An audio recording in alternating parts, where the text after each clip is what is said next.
Ever get sucked into those TV relationships, the ones that have you debating with your friends for days? Oh, absolutely. Like, are they star-crossed lovers or a complete train wreck waiting to happen? Yeah. Well, get ready, because today we're diving deep into one of those relationships that so twisted, so layered. Oh, yeah. It's got everyone talking. I'm ready. We're talking about Raymond Reddington and Elizabeth Keene from The Blacklist. Okay.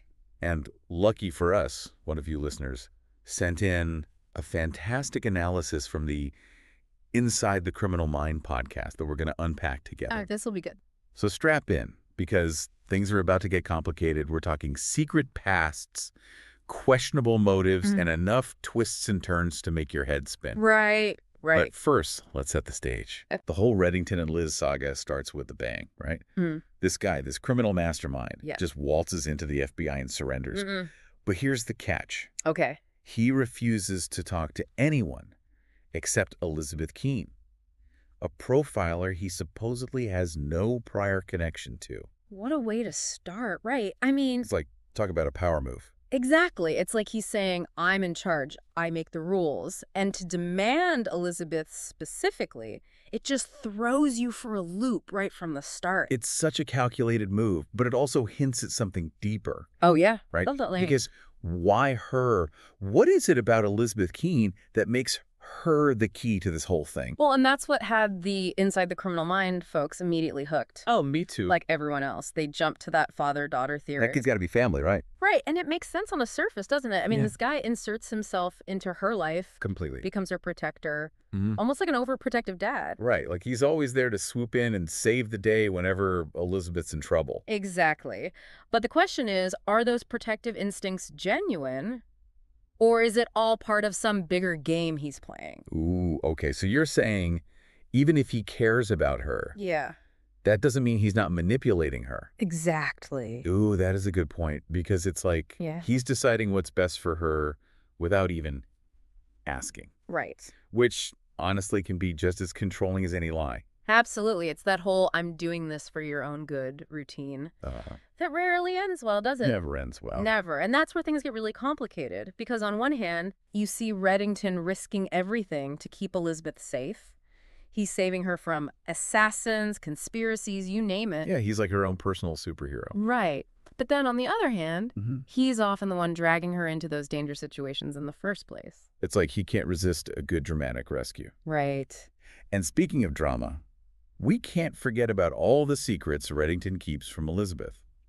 I mean, the Inside the Criminal Mind podcast really honed in on that. And I gotta agree, the constant lies and half-truths. Oh, yeah, that's a major red flag, isn't it? It's like, just when she gets close to the truth about his past, bam. Smoke and mirrors. Exactly. He throws up another wall, and we're back to square one. It's like he's always one step ahead. Ugh, so frustrating. But also so captivating, because you gotta wonder, what's he hiding? And why go to such lengths to keep Elizabeth in the dark? It's like he doesn't trust her. Or maybe he doesn't trust himself to tell her the truth. That's deep, but you might be onto something. Is he protecting her, or is he protecting himself? That's the million-dollar question, isn't it? And it's what keeps us all glued to our screens, because, let's be honest, we love a good mystery, especially when it involves such complex characters. And it gets even crazier, right? Because then the show throws this bombshell. Oh, yeah. Like, what if Reddington isn't actually her father after all? Talk about a twist. The Inside the Criminal Mind hosts practically lost it when they got to that part. As they should. It's like the rug pulled out from under you. Totally. Because you spent all this time investing in this father-daughter narrative. Right. You're going with it. And suddenly you're questioning everything. It makes you want to go back and rewatch everything. Exactly. Did I miss something? Were there clues all along? Right. Where we played this whole time. But, okay, even if he isn't her biological father, he's still been this massive influence in her life. Oh, absolutely. In a way, it's almost more impactful, don't you think? Because he's chosen to be there. That's a really interesting point, actually. It's not just family by blood. Yeah. It's this chosen dynamic where he's actively shaping her worldview. Like he's creating this whole alternate family with him at the center. Exactly. And you have to wonder, what's his end game here? Is it all about control for him? Or is there genuine affection mixed in with all the manipulation? It's like that age-old question. Can you really separate the love from the manipulation? Right, because he puts her in danger, but then he's also the one saving her. Constantly. It's like a vicious cycle. And Elizabeth is stuck right in the middle of it. Totally. But it's not like she just takes it lying down. Oh, absolutely not. You can see her grappling with everything, right? Like Yeah. she craves his approval. She wants that connection. Yeah, but she also resents his control. Of course. And who wouldn't? He's constantly pulling the strings. And don't forget those bombshell reveals that he drops on her. Oh, yeah. Talk about emotional whiplash. Every time Elizabeth gets close to the truth, Reddington hits her with a new revelation. Like, remember that photo of him and her mother? Talk about a game changer. That's what I mean. The writers know how to keep us hooked. But those moments also reveal a lot about Reddington, don't they? It's like he needs to be the one in control of the narrative. Okay, I'm with you, but here's the thing. Okay.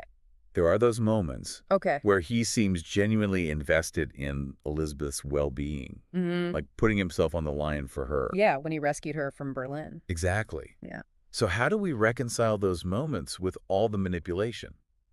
That's the million-dollar question, right? And I think it speaks to the complexity of their dynamic. Maybe Reddington isn't all good or all bad. Maybe he's a mix of both. Like a lot of us in real life. Right. We all have our flaws or contradictions, and Inside the Criminal Mind brought up something really interesting. Okay. They talked about how much we, the viewers, want to believe in the good in Reddington. Oh, totally.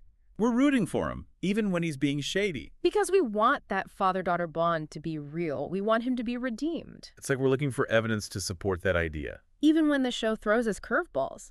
even when it doesn't quite add up. Exactly. So it makes you wonder, are we any different than Elizabeth? Always searching for answers, for a reason to trust him. Ooh, that's a good point. Are we all just playing into Reddington's game? It's enough to make you question everything, right? It really does make you think twice, doesn't it? It does, and that's the beauty of the blacklist. It doesn't offer easy answers.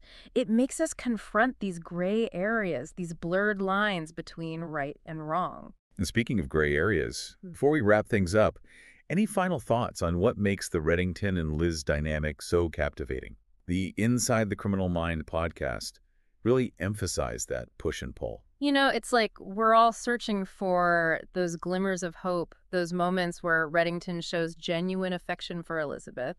We want to believe he's doing it all for her, for this unconventional family they've built. Yeah. But it begs the question, are we kidding ourselves? Oh. Are we so desperate for a happy ending that we're willing to overlook the darker aspects of their relationship? So what you're saying is Yeah. maybe we're more like Elizabeth than we realize, Me. constantly searching for answers, holding on to that sliver of hope, Exactly. even when the truth is staring us in the face. It's a tough pill to swallow. It really is. But it's a reminder that sometimes the most compelling relationships are also the most complicated. Well said. Well, there you have it, folks. We've explored the ins and outs of one of TV's most intriguing duos. Thanks to Inside the Criminal Mind for the insightful analysis, and of course, a huge thanks to all of you for joining us on this deep dive. This was a good one. Always a pleasure to unpack these complex dynamics. But now we want to hear from you. What do you think? Is Reddington a guiding force in Elizabeth's life, or a master manipulator? Head over to our socials and let us know. And remember, in the world of the blacklist, things are rarely as they seem. Until next time, happy watching.